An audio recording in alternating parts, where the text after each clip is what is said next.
Les stoïciens ne réprimaient pas leurs émotions en prétendant ne pas en avoir.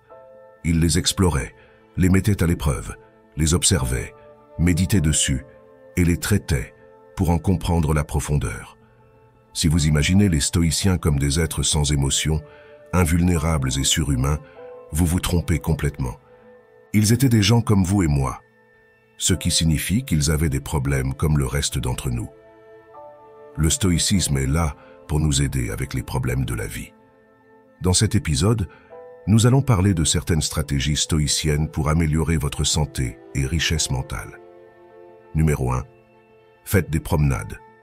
Sénèque disait que l'esprit devait être emmené en promenade, sinon il se briserait, deviendrait trop tendu. Je suis totalement d'accord. J'essaie de commencer ma journée par une promenade et de la terminer de la même manière. Je ne le considère même pas comme de l'exercice. Bien que cela en soit, c'est pour moi mettre le corps en mouvement, ralentir l'esprit, sortir à l'extérieur, me connecter avec la nature. Même si je bouge, je me rapproche d'un état de tranquillité. Pour moi, la marche est une panacée magique, alors écoutez les stoïciens et faites des promenades. Numéro 2. Vivez avec vertu. Les stoïciens utilisent le terme eudémonia, qui se traduit essentiellement par l'épanouissement humain, et je pense que c'est une approche plus pertinente pour comprendre le bonheur. Le bonheur ne réside pas dans l'exubérance, l'excitation ou l'obtention de tout ce que l'on souhaite. C'est plutôt un état plus profond, survenant lorsque l'on réalise le potentiel inhérent à notre nature humaine sous toutes ses formes. Si nous concevons le bonheur comme la conséquence naturelle d'une vie juste, caractérisée par le désir du positif, l'adoption de comportements sains, la focalisation sur des aspects positifs et la prise de décisions moralement justes, alors le bonheur émerge de manière naturelle. C'est une façon plus judicieuse de concevoir le bonheur, car il émerge naturellement de nos actions positives, plutôt que d'être poursuivi directement comme un objectif indépendant.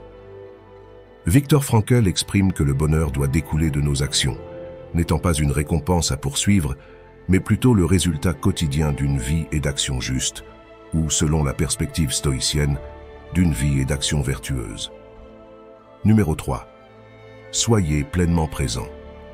J'essaie de me rappeler constamment que le moment présent est suffisant. Il n'est pas nécessaire d'être ailleurs ou de faire quelque chose de particulier. Aucune attente ne pèse sur moi, sauf celle d'être pleinement présent. Être dans le moment présent est une tâche difficile, mais c'est aussi une expérience merveilleuse. Vous observez votre environnement. Vous vivez pleinement l'instant, sans souhaiter que les choses soient différentes. C'est de cela qu'il s'agit pour moi le stoïcisme, c'est être présent, s'enraciner dans le moment actuel, sans besoin ni désir de quelque chose d'autre que ceux qui se trouvent devant vous à cet instant précis. Numéro 4. Faites de bons choix. Débutez votre journée en commençant par vous lever tôt et en faisant de l'exercice physique, puis prenez la décision délibérée de ne pas consulter votre téléphone dès le matin. Épictète dit, je cite, « Si vous voulez être beau, faites de beaux choix. » Et je pense à cela tout le temps. Est-ce que je fais le bon choix ou est-ce que je cède à la facilité? Mes décisions sont-elles orientées vers le court terme ou le long terme? Opter pour des choix judicieux vous conduira là où vous aspirez. Zénon affirme que le bien-être découle de petites actions, soulignant ainsi l'importance de ces choix insignifiants. Le processus débute ici, et je dirais même qu'il commence dès votre réveil, au moment précis où vous décidez de vous lever. Numéro 5. Libérez-vous des tourments imaginaires. Nous éprouvons souvent davantage de souffrance dans notre imagination que dans la réalité. Sénèque suggère que la plupart des angoisses, tourments, craintes et scénarios catastrophes qui hantent notre esprit ne se concrétisent jamais. Par exemple, les situations que nous redoutons rarement se matérialisent. Bien sûr, des moments difficiles peuvent survenir, mais nos appréhensions mentales sont souvent plus terribles que la réalité. Évitez de vous infliger inutilement des souffrances futures. Concentrez-vous pleinement sur le présent, préparez-vous avec perspicacité et soyez adaptable. Ne laissez pas votre imagination vous faire souffrir davantage que la réalité ne l'exige. Imaginons que vous ayez une présentation importante à faire devant un groupe de personnes. Avant même de monter sur scène, vous commencez à vous inquiéter. Des pensées anxieuses affluent. Et si j'oubliais mon discours? Que penseront-ils de moi? Et si je bafouille?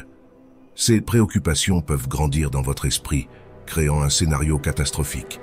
Cependant, une fois sur scène, vous réalisez que la plupart de ces craintes ne se matérialisent pas.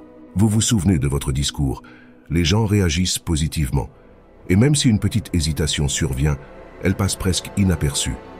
La réalité est souvent bien plus gérable que ceux que votre imagination avait pu vous faire craindre. Cette situation illustre comment nos inquiétudes imaginaires peuvent amplifier le stress avant un événement, tandis que la réalité se révèle être moins redoutable que prévu. Ainsi, l'adage de Sénèque nous encourage à ne pas nous infliger inutilement des souffrances dans notre imagination et à nous concentrer sur ce qui se déroule réellement. Et enfin, le numéro 6, ne vous laissez pas distraire. Qu'est-ce que la tranquillité? Qu'est-ce que le bonheur? Sénèque dit que c'est le sentiment d'être sur la bonne voie, de ne pas être entravé par le poids du passé, en particulier par les choix erronés des autres. C'est la sensation de comprendre pourquoi vous êtes là, ce que vous devez accomplir, sur quoi vous vous concentrez et pourquoi vous vous investissez dans ces actions. C'est un élément éclaircissant qui apporte la paix, le bien-être et la sécurité. Ce sentiment doit être cultivé consciemment. Il n'émerge pas spontanément. Il découle de l'introspection, de la fixation d'objectifs, de la capacité à refuser certaines choses et à suivre délibérément la voie qui vous est destinée, en rejetant le superflu. Le travail, tel qu'il l'exprime, représente véritablement le combat pour devenir la personne que la philosophie aspire à ce que vous soyez. J'apprécie énormément cette perspective. C'est là l'essence du stoïcisme. Aspirer à être résilient, fort, vertueux, bienveillant, soucieux du bien commun, impassible face aux perturbations et engagé dans un constant processus d'amélioration. C'est ce que le stoïcisme souhaite pour vous, un idéal écrit par les stoïciens depuis des siècles. Et c'est ce que nous essayons de communiquer à travers ces vidéos. Cet idéal est là, mais la question cruciale est, luttez-vous pour vous-même?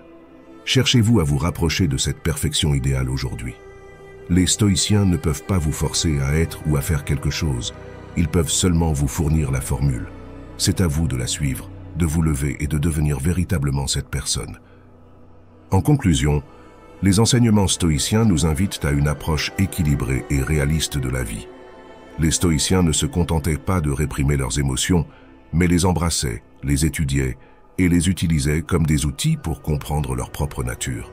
Ils nous rappellent que la quête du bonheur réside dans une vie de vertu, marquée par des choix judicieux, une présence totale dans l'instant et la libération des tourments imaginaires. Les stratégies pratiques, telles que faire des promenades, vivre avec vertu, être pleinement présent, faire de bons choix, éviter les tourments imaginaires et ne pas se laisser distraire, sont autant de moyens concrets d'appliquer le stoïcisme dans notre quotidien. Chacune de ces pratiques contribue à forger un chemin vers la tranquillité, le bien-être mental et une vie conforme à nos aspirations. En cultivant ces pratiques, nous cheminons vers une existence empreinte de paix, de bien-être et de sécurité, telle que prônée par les stoïciens depuis des siècles. J'espère que cette vidéo vous a plu et je vous encourage à vous abonner pour plus de contenu. À très bientôt sur Chemin Stoïcien.